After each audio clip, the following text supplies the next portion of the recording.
Leeds, Grenville, Thousand Islands, and Rideau Lakes. Canadians are struggling to make ends meet. They're seeing the price of everything skyrocket, from gasoline to groceries, and all the while, Liberal officials jet set around the world in decadence, drinking champagne, and if you can believe it, eating caviar.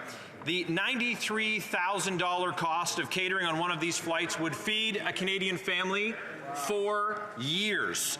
Canadians are looking to catch a break, not catch a slap in the face. When will the Liberals set their entitlements aside and finally put Canadians first? The Honourable Minister. Mr. Speaker, go ahead, Mel.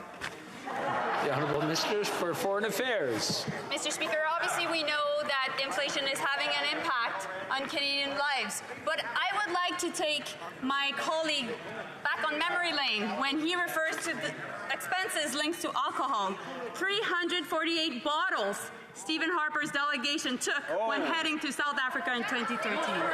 So I know that I just wanted to state the facts, and of course I hope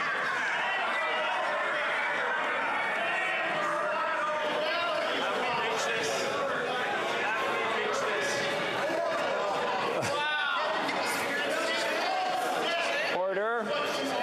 Order. So that justifies your corruption. Yeah, good one. Order. I don't drink as much as you do. Order.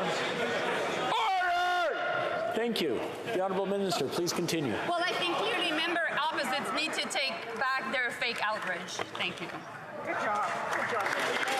The Honourable Member for Leeds, Grenville, Thousand Islands, and Rideau Lakes. Well, the minister wants to talk about what happened a decade ago or more. We're talking about what's happening when they've been in office. We're reading stories in the newspaper about Canadians who can't afford a full tank of gas, and they're running out of gas on their way to work in record numbers across the country, not being able to afford groceries, prescriptions, even to turn on the air conditioning during a heat wave because of inflationary pressures. What we're asking from this government is to take a reality check, not take a luxurious flight and spend $93,000 on catering when they could do with a little bit less. When will they put their entitlements aside and put Canadians first? The Honourable Minister of Tourism.